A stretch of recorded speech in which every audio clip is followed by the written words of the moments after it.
One dictum that studying history teaches you is that everything works until it doesn't. The brighter the golden age, the darker may be its aftermath, especially when somebody tries to avert the inevitable. With the latest elections in the West more and more vividly demonstrating the voters' disenchantment with the mandated force, what lies ahead for the West and for the rest? Well, to discuss that, I'm now joined by Ian Proud, a former British diplomat and author of A Misfit in Moscow, How British Diplomacy in Russia Failed. Mr. Proud, it's great to see you again. Thank you very much for your time. Nice to see you again, Oksana. Thanks for inviting me back. Now, the last time we chatted, it was primarily about the UK's foreign policy stance vis-à-vis Russia, which, borrowing from the title of your book, failed. But today I'm more interested in taking a look at the domestic politics across the West and also in the United Kingdom, because we have had a number of major political events, like elections in your own country or in France, the presidential debate in the United States. And I think in all of those, the political establishment is looking rather clumsily. I wonder if you see that as just, unrelated sequence of events, or do you think it signifies some sort of a trend, perhaps the turn of the tide, the political tide? Well, I mean, there are two aspects of that, I suppose. One is that politics moves in cycles anyway, and what we're seeing in the UK is that just a natural kind of movement of that cycle to sort of get rid of a government that's been in power for 14 years. I think that's kind of, that it flows up and down in terms of kind of more nationalist, more internationalist movements, I tend to think. But, the other aspect is the specific nature of what we see today happening, where there's quite a sharp kind of move away from the kind of consensus, the main political parties in several countries, the UK being one. Obviously, the Labour Party will gain power in the UK, but we're seeing the rise of other more nationalist parties, like the Reform Party, sort of gaining more votes. And of course, in France, on the back of Macron's decision, which could, for the first time, actually kind of hand power, let's see what the second round of voting says, but to Marine Le Pen's Nationalist Party there. So I think they're sort of in both, I sense a real kind of shift away from kind of mainstream kind of political parties, which aren't really answering the questions people are worried about today on cost of living crisis, on, as far as I'm concerned, as an internationalist, on, for example, what's happening in Ukraine and other kind of conflicts around the world. I think there's concern that kind of these traditional parties are not really saying anything different from each other on these big global challenges, which only seem to be getting worse. Well, but even those parties who are saying slightly different things, they tend to do the same things when they come to power. And, the last time we discussed your book, one of your arguments was that Western elites have become so self-centered and perhaps so arrogant that they couldn't be bothered with studying the reality, establishing facts on the ground, objective facts on the ground, and, making their decisions, whatever they may be, based on those realities on the ground. And I wonder if that applies to domestic politics as well, that, they press a certain course, which may be totally unrooted from what the reality actually calls for. Yeah, I think that's probably right, Oksana. I think what you also see is that there's less of a separation between kind of state and media now as well. Like what you see certainly in the UK in the press, when you talk about Ukraine, for example, something I kind of think about pretty much every day. There's practically no difference between what all of the two main political parties say and what the kind of media say. There's an almost kind of complete cancellation of debate where facts are irrelevant to kind of the narrative there. And I think what populist parties are doing is they're actually opening debate, and they're trying to introduce kind of stuff that the government and the sort of mainstream media aren't really talking about. And I think that's kind of new, particularly because the people I meet on a day-to-day basis, and these are sort of quite middle class people in good jobs, they have very little real information about what's happening in lots of situations around the world and even in their own country. So I think actually, if populism is getting people to talk more about real facts and real events, then I think that's a good thing. But Mr. Proud, I think there is also, a very important distinction there between, again, preaching and practicing, because it is true that some populist parties are addressing bread and butter issues, but sometimes I get an impression that they are doing that just for the sake of, populism or, provocation. do you think they actually do you think they actually intend to put that into real policies for the people? Because from all the examples we have had up until now, even with Trump, which was a major example in the United States, getting those ideas realized is a huge challenge. I'm not even sure it's real, it's possible. That's very true. I'll come to the specific Trump point at the end of the answer. But I mean, I think, no, I think there's a genuine desire to kind of do something different from the mainstream, including on situations like, Ukraine. Nobody's talking about this kind of ridiculous situation where we think the only way to kind of succeed in Ukraine is to send billions and billions and billions of weapons there. Nothing really seems to be improving, and Ukraine is sort of gradually losing. Nobody's talking about an alternative to that, and I think there needs to be that debate. So I think when people like Nigel Farage and others, including Sir Viktor Orban, talk about the need for a negotiated settlement, I think that's a genuine sentiment. I think people genuinely think, well, maybe we need to do something different, there.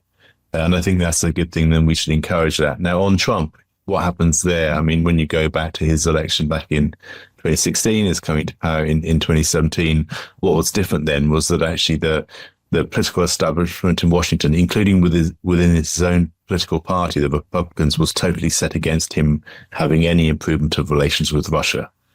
I think that dynamic may slightly have changed now, where in Congress and, in sort of the media more generally, there's a much more open debate about, well, actually, is this a good idea, just pumping billions of weapons into Ukraine? So I think that dynamic, that political dynamic in Washington, D.C. is different now than it was kind of 8 years ago when, Trump last had an election campaign that he won. So I think, if he were to get in power, and let's face it, if Joe Biden stays in the race and that likelihood increases day by day, then I think the political dynamics in DC will be different for Trump, and he would have, I think, more space to have a debate about actually kind of changing the ridiculous status quo in Ukraine. Now, you mentioned sending weapons to Ukraine, and one budgeting trend we see across the entire West, including the UK, is an increase in military spending, with Russia being used as a primary pretext and its supposed aggressive motives. And that's pretty understandable. After all, there is a conflict raging and Russia is increasing its military spending as well. But one thing the Kremlin is very cautious about is making sure that they're also putting a lot of resources into the quality and availability of public goods, so that the public doesn't get too testy. And that's ultimately what the politics has always been about, managing your foreign policy concerns against the domestic challenges. And with Putin, at least, it's very clear. He makes that statement in pretty much every of his speeches, that there is a priority of domestic politics above any foreign adventures. Do you think it's the same in the West? Do you think that politicians in the West actually put that priority on the well-being of their own people, not in speeches, but in actual policy? Well, I mean, there are two aspects to that. Firstly, I mean, certainly if you look at the current election in the UK, that is dominated by domestic issues. No one's really talking about what's happening on the world stage. That's focusing on things like the cost of living crisis. Yeah, and yet your budget is ballooning, Yeah, no, I know. They've made a commitment. They've made a commitment to increase defence spending to 2.5% of GDP, both the Labour Party and the Conservative Party. But the point is, nobody is talking about that. That debate has just been, there isn't a debate. That has just been accepted as given. But the debate itself is really about domestic issues. That's the first aspect. That's the first aspect of my response to your question. The second aspect is, even though they're not talking about it, are they actually really making us any safer? By having a foreign policy that's actually increasing the likelihood of a much bigger general conflict, in Europe. But I think they absolutely aren't helping their domestic constituencies, because even though they refuse to debate it, actually their policies are actually making our lives much more dangerous. Yes, we're worried about the cost of living crisis, getting appointments in the hospital. I'm far more worried about nuclear war, frankly. Mm-hmm. Now, there is an argument in British politics that, your political environment reached its peak back in 2016. The peak of populism reached with the Brexit vote, and that if the Labour wins this time around, it will signify the return of British political life back to the center and the bread and butter concerns, which they certainly press rhetorically. But do you actually buy it? Do you think there is sort of this inner momentum within your political elites to actually get to the, mundane and boring work of governance? Politics is populist. By its nature, democratic politics requires one side to have more votes than the other side. That, by its nature, when was politics ever not populist? I'm going to take up this issue with you in the next question, but continue with your answer. That's my first point. But I think we're just stuck in a boring, mundane middle where nobody really has kind of fresh ideas. And I think that's a real problem. And I think actually that may be one of the reasons, going back to what we discussed at the top of this session, why nationalist parties are starting to gain popularity, because, they actually are offering something different. Now, some aspects of what they offer, the anti-immigration and stuff, I personally don't support that because I'm pro-open borders and that sort of thing. But for ordinary bread and butter, folk worried about sort of regular things, they're offering alternative ideas, and I think that is, that is going to give them more appeal. Now, you mentioned a minute ago that politics is populist by definition, and to some extent, I agree with you. And I think we can see that right now playing out in the UK with the sort of a lot of emphasis being put by the Tories on the tactical aspects of voting and trying to get as many voters out to the ballot boxes. And we saw the same thing during the previous election campaign in the United States, with the Democrats going out of their way and, trying to facilitate the procedure to an extent when some concerns about credibility were raised. But, that's done everywhere. But after the ballot boxes or the polls close, you need to get down to work. That what happens if you have a good leader, because at the end of the day, politics is supposed to be about the delivery of the results rather than the delivery of votes. So I wonder if, again, I guess I'm asking the same question in a different way. Are there enough leaders, from your side at least, who genuinely want to change things around, maybe in a controversial way, but who genuinely want to bring change about, not themselves into the office or their, hidden political interests, but actually change something for the people? Yeah, I don't see any kind of genuine, fresh ideas coming from any political party in this campaign. Some areas of interest, I suppose, around giving bodies more independence, like the Office of Budgetary Responsibility and things like that actually mirrors what the kind of Tony Blair government did in 1997 when it gave the Bank of England independence, which was one of the best things actually that ever happened.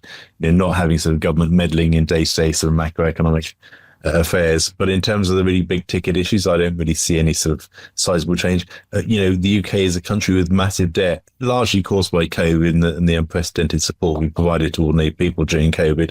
But, we have huge debt. We don't have extra money to spend, even though actually, we're spending another 0.5% of GDP on defense, even though nobody's even talking about that. There's no money to kind of come up with some fresh ideas. And nobody likes the idea of cutting public services, cutting civil servants' jobs, making nurses redundant, that sort of thing. So we're kind of stuck. We've got no money. We've got no real ideas. People are just fed up with the Tories, so we're going to end up with a very boring Labour Prime Minister instead. But that doesn't really necessarily signify real change. Mr. Proud, you've been a very active watcher and commentator of the conflict in Ukraine, and we partially discussed already how it may be affected by various political developments in the West, but I want to ask this question specifically. Do you think there will be any change after the results of British or American elections are out? I don't think there'll be any change on the back of the British elections because, the Conservatives and the Labour Party seem to have exactly the same policy. Which is a policy not to discuss the ongoing sort of military support to Ukraine. But the second point is we don't really have any power anyway because, policy is almost completely decided by the United States of America. And on that, I think actually any result from the US presidential election that led to a sort of, Trump, for example, sort of gaining power, could see potentially a shift in posture where he's been quite open in saying that he would stop the war tomorrow, a very Trumpian thing. I mean, whether he could do that is another matter. But I think what he has said is that he would seek to end this kind of non-stop provision of billions and billions, which is having absolutely no effect and only kind of making Ukraine more indebted, losing more territory, losing more lives, from this kind of totally pointless war. So I think, that's what Trump essentially kind of would likely do. So, not that I'm American, I wouldn't really vote either way, but I mean, I think that will be the key change if it happens if Trump comes to power. And of course, if Biden stays in the race, and that as I said earlier, that likelihood seems to increase every day. You wrote before that open war between Ukraine and Russia became inevitable as soon as Biden became the 46th president of the United States. Did you reach that conclusion based on Biden's own political worldview, or perhaps the lack of thereof? Well, I mean, Biden was a bit like, George W. Bush when, he sort of launched that illegal invasion of Iraq in 2003. There's a real kind of sense of unfinished business, for George W. Bush, back in 2003. And Biden, when he came to power, for me, it was really all about this really deep-seated feeling that the Democrat Party had been cheated, from an election victory back in 2016 by all this apparent meddling in their internal affairs by the Russian intelligence services and all those kind of things that they were complaining about. And I think that very much kind of bled into his worldview when he came to power. He brought back in the hawks, the Victoria Nulands, the Jake Sullivans, and people like that who'd been in the wilderness under the Trump, and it's just a complete return to the kind of very hawkish US policy that had been in place, since the start of the Ukraine crisis. So everything that he did, when he came to power, said, well, I've got unfinished business to do with Russia. I don't like sort of Putin. It's all their fault. What's happening in Ukraine? We'll bring the hawks back and we'll go back to square one. And that's where we are today. No further forward. I'm sure you have caught some glimpses of the US presidential debate. What impression did it make on you? It was it was sad. I mean, for any old man, right? I mean, my dad's old. He's actually older than Biden. It's really sad to see, that happen. But actually, the question for me is that has nobody noticed this before? That he's actually an old man and he's the oldest kind of US president going into election campaign. He clearly can't cope anymore. He doesn't have the mental faculties to do it, and that very much came across in the debate. So I think he looked like somebody who was just too old for the job. And actually, the other big question is, well, if he's like that now, what would he be like in 4 years' time if he was still president? He's not going to be any better then than he is now. Arguably, he's going to be worse. So I mean, I think actually, for as much as the Democrat Party tried to kind of cover over this and say, well, he just had a bad day. We all have bad days. I mean, I have bad days too. But I think actually it would be a mistake for him to continue. We all have bad days. And, I think your reference to your dad and, empathy that you may have felt for Biden, describing this whole situation as sad, it's understandable on a human level, but I sometimes wonder if it is being exploited, because he is not some old uncle, that you have to sympathize with. He is actually, running for the very powerful office, office that requires a lot of responsibilities, a lot of judgment. And apart from it being an elder, a case of elders abuse, I mean, it's pretty clear that the man is suffering when he stands on that stage.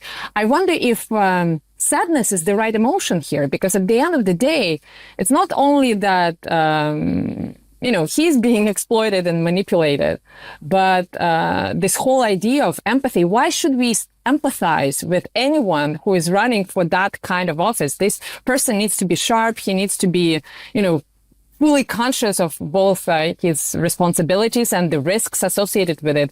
Why is empathy at all relevant here? Well, we're all humans, aren't we? But I mean, my main concern actually is that, that his policy, since he came to power, has been a complete failure, not just in Ukraine and obviously Russia, but in Israel, Gaza, the relationship with China isn't getting any better. North Korea, name me a foreign policy challenge where things have got better under Joe Biden. And I don't think you'll be able to name any, frankly. That's just my personal opinion. So as somebody who thinks about foreign policy on a day-to-day basis, I think he's been a disaster for the US. I think that's just accelerated this kind of discussion, this global discussion about, multipolar world and how that's evolving, and so on and so forth. So, looking at the debate itself, it was a disaster. I mean, as a very hard-hearted kind of analyst looking at the debate, I thought, well, that, if he carries on, that makes it more likely he's going to lose. And that, on that basis, maybe he should continue a bit longer. But I mean, I certainly hope there's a change of US policy. I mean, I'm not saying I'm in favor of Trump, but, I certainly hope that Biden's not going to be reelected. Now, speaking about the US presidential debate, I guess it was sort of predictable, but I think still shocking, the sheer absence of any substantial policy discussion, because I think it was all about I'm the best and you're the worst from both speakers, and none of them really bothered with providing, detailed analysis of what they're going to do or what was wrong with their opponent's policies. Now, I guess it's sort of what the Americans have grown to expect. But what about the British public? Is the level of a debate on par with their expectations of an educated choice? I think in the UK, if we had, a leader of a political party that's very visibly suffering from the early stage of dementia, then actually I'm not sure it's early. I'm not sure it's early at all. I have a whatever stage of dementia we're talking about. And I'm a diplomat, not a medical expert, but I mean, I think the political system in the UK would actually kind of move that person out and very gently kind of insist that they kind of retire and actually kind of have a rest in the end of the day. So, but I mean, I personally don't think there's super high quality debate, on policy in the UK either, because the two mainstream parties are so close together. What they're really arguing about is kind of small things on the edges of what already happens, because they don't have any money to spend to do anything radically new. Nobody can spend a lot more money. Nobody wants to save a lot of money, so they're kind of stuck in this kind of middle ground and kind of arguing. And actually, as I said earlier, what it all comes down to is actually people are fed up with the Conservative Party. They've been in power for too long, and it doesn't matter if Keir Starmer is boring, he's probably going to win anyway.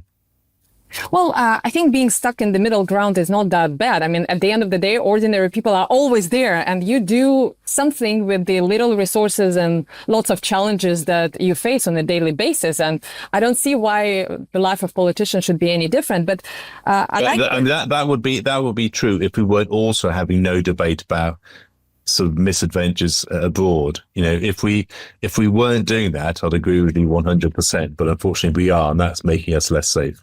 Sticking with the British politics, it's true that the last few prime ministers in the UK, I mean, they all had different appearances, but the policies they pursued, or rather they failed to pursue, were pretty much the same. And yet the British politics, maybe just by appearance of it, makes an impression of being more open or perhaps more representative of a wider political choice. You have a number of parties in the running. What are the chances of London, if not disinvesting itself from this Western very uniform flow towards the disaster, but then at least trying to, steer the boat in a way that would maximize its profits, or perhaps minimize the disadvantages for itself? That would be easier if we had more influence in the world than we have now. I mean, our ability to steer anything has been diminished significantly. But I'm not asking about even steering the events in the world, steering the events within your own country. I mean, diverting a little bit of that attention, rhetorical attention towards, domestic issues. That will make you stronger domestically and perhaps produce more revenues as well. Yeah, no, exactly. I mean, but the economy is actually starting to look stronger now. Actually, what often happens when a government comes to an end is that a new government inherits it at the time when the economy is just starting to improve and gets an early benefit from that economic growth. So, I mean, that focus on sort of economic growth is an important one. The new Chancellor, Rachel Reeves, I think, will inherit both this in sort of better shape than it was, but there's still massive challenges that we face. And, let's see. I don't want to predict, how well they're going to do. I wouldn't vote for Conservative or Labour anyway, but let's see. Now, as a Russian, I'm clearly biased and ill-willed towards Western politicians. But if we look at the reactions to the debate, as well as to the general discourse in the West coming from the global South, it's pretty clear that people around the world find this style and the substance of politics quite debased. I wonder, what influence do you think it may have on the, international relations more generally?